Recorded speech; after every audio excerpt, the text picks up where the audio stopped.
7500 is a brand new thriller on Amazon Prime right now starring Joseph Gordon-Levitt, written and directed by Patrick Vollrath, a German filmmaker, making his feature film debut here. In this movie, JGL plays Tobias Ellis, a soft-spoken American co-pilot preparing for a flight from Berlin to Paris. But shortly after takeoff, 4 terrorists armed with makeshift glass knives suddenly storm the cockpit and wound the captain. And this prompts a terrified Tobias to contact ground control to plan an emergency landing. But when the hijackers kill a passenger and threaten to murder more innocent people if he doesn't let them into the cockpit, this ordinary man faces an excruciating and emotional test and battle of wills. In other words, we have a very intense thriller. So on the surface, I knew absolutely nothing about this movie going in. It made me think of one of those really contained 90s thrillers that we were getting. Kind of in the same vein as Speed, starring Keanu Reeves. You guys remember this one? Oh man, if you guys have never seen Speed,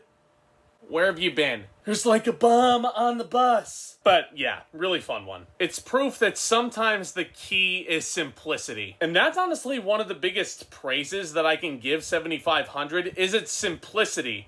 Patrick Vollrath's direction, what a debut by the way, and his overall concept, very, very simple in nature. How contained this movie is with practically no way out and nowhere to hide for these characters. It creates a very intense atmosphere that just felt white knuckle for me. There were a lot of sequences where I was gripping the sides of my comfy chair. This is a very, very claustrophobic thriller. Pretty much almost the entire film takes place inside the cockpit, which I found really fascinating. Pretty much most of, if not all of the villain's footage is shot through security camera footage. As a matter of fact, the entire opening sequence through the airport is presented to us through archival security camera footage. I think that's a really neat idea and a pretty unique way to tell the story. Honestly, it gave me some Paranormal Activity vibes watching those things. It was almost like a horror movie with these antagonists.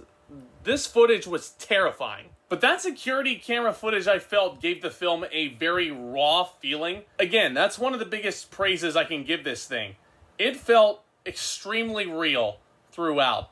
The entire situation and the entire reversal going from ordinary everyday at work to a very heightened stakes thriller. Man, oh man, I feel like that's one of the biggest praises that I can give a movie is how real it felt. As I previously mentioned, there were lots of white knuckle sequences throughout this film, especially throughout the second act, which is the best part of the entire movie. Very, very intense. Now, the acting is very good from everyone involved, but this film is all anchored on the performance of Joseph Gordon-Levitt, who is great here. I've enjoyed him in pretty much everything I've seen him in, and he doesn't do a ton of movies like this, action thrillers. Now, I know Joseph Gordon-Levitt more so for his work in comedy, romantic comedies to be exact. 50-50 and Don John are a couple of his works that come to mind. And there were parts of the movie where his likability does shine through, but he's also very intense when he needs to be, and he's very calm in heightened situations where he needs to be as well. I completely bought his performance. I completely bought that Joseph Gordon-Levitt has been studying aviation for these last 10 years just for this role. I thought he was great here. Now, I said earlier that sometimes the key is simplicity, which kind of brings me into my issues with the movie. There are points where some people might find the movie to be too simple. Maybe even too ordinary or rather boring at parts. That makes me think of the first act here. A lot of people may watch this movie and find the first act to be really, really boring. Not much of note going on. Me personally, I didn't exactly have a huge problem with the first act. It felt like a normal, ordinary day at a 9-to-5 job. You know, characters talking about their personal lives, getting ready for the flight, you know, that kind of thing. I feel like this ordinary start is what makes this movie as effective as it is, because that terrifying reversal and that inciting incident, that's the driving force behind the drama in this movie. It is a perfect example of what one of my college professors and one of my mentors taught me. What conditions exist at the end of the movie that did not exist at the beginning. It is a drastic reversal, and I feel like that, and along with Joseph Gordon-Levitt's solid performance, that's what carries this movie through. So first act, relatively fine. Second act, super, super intense. And you get the big action climax scene that we're used to at the end of the second act. But then after that happens, I was shocked to discover that there was like a half hour left of the movie. And that's where all of my issues come in, is the third act and the climax. I don't want to spoil anything, but it felt like once that big action climax hits, there's like nowhere else for the movie to go, and it's just meandering, looking for ways to fill that last half hour. I will give credit where it's due. There was a lot of solid acting going on in this third act, but it almost felt like at that point the film just ran out of gas,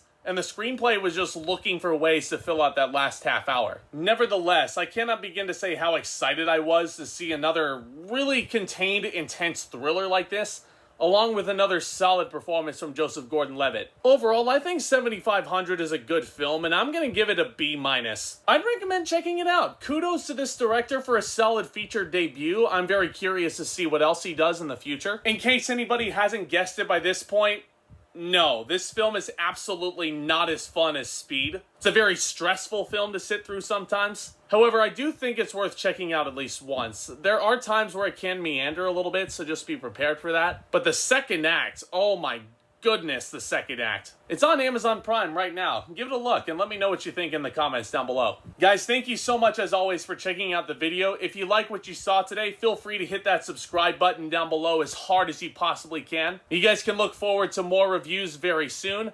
Thank you guys so much again. You guys rock. And with all that being said, back talk, commence.